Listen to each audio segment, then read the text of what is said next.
Uh, Imagine now a world where the guy from the chewing tobacco pouch or the Chiefs football team really did exist in actual normal real life.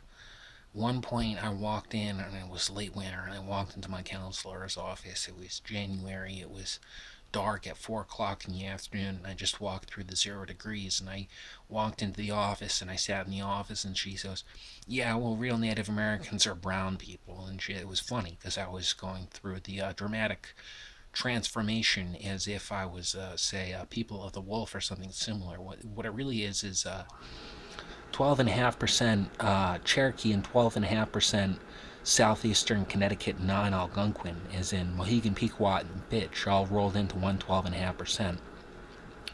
You'll notice my skin tone now is fairly Caucasian with a hint of freckle and maybe brown or white. And imagine burgundy charcoal. Now, the most I can do is get a picture on my Chromebook here and maybe videograph it a bit. And forgive me, it's a high quality picture, but when it shows up on the camera here, it's just not as good. See that bright white light? And over here, you'll notice the charcoal. This is the charcoal here, and see that? That's the burgundy. That's the burgundy color, and it's reflecting the white light. Notice the background there. That's a bright white light bulb, and you see over here, that's more charcoal, and it leads into a deep black, brown, and now all of this. That's the red.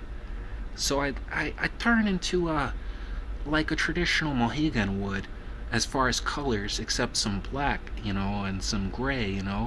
You can even see it here. It's in the crisp on that. That's just a reflection. The skin pigment isn't actually white, but burgundy and charcoal.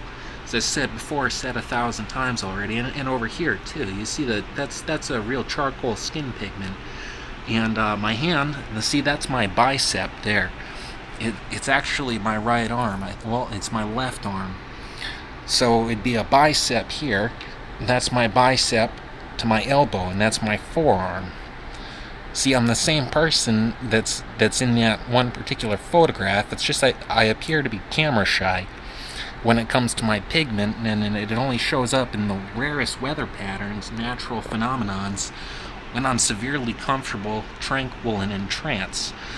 Perhaps this January, when it mellows out to about 0 degrees and pitch black, and I have peace and solace to myself, I'll go through another dramatic transformation. Or perhaps December, when there's 4 or 5 feet of snow on the ground, all of a sudden it's 75 degrees Fahrenheit. I'll walk out in the morning, dumb as a rock, sit down on the stoop, and just be comfortable. I won't even notice. What happens is my eyes glaze over. It's kind of like I've got the moon for pupils. And now I don't grow a tail. I don't grow extra fur, but my hair changes from brown.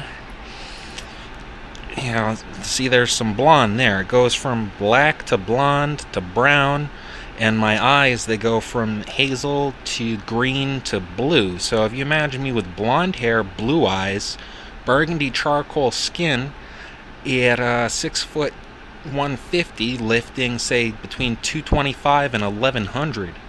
Yeah, that's about as while I was a bodybuilder for a very long time, training for the Navy. And I didn't get accepted, but I still lift well over what I weigh, up to 1100.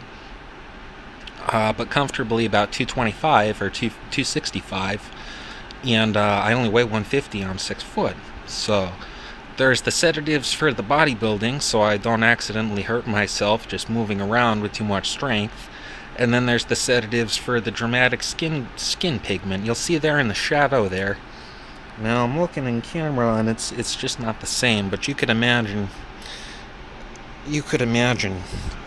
perhaps right. Well, I can't even. It's not even. Right over. See, in the deep pitch, and it's still kind of bright up there, but I don't know. Well, it's not Photoshop is the thing. It's a natural indigenous to southeastern Connecticut non-Algonquin skin tone, There's many shamans and many tribes all across the sovereign nations across the country of the USA will show, such as the guy on the chewing tobacco pouch or the guy, the Chiefs football team mascot. I'm sort of the rare breed that would have a skin pigment something similar. Besides that, I'm 12.5% Aryan, so the brown hair change into blonde is natural for a non-Germanic indigenous Swiss, as well as the eye changing color. And they've even known to control some kind of discipline so that they would, as well as,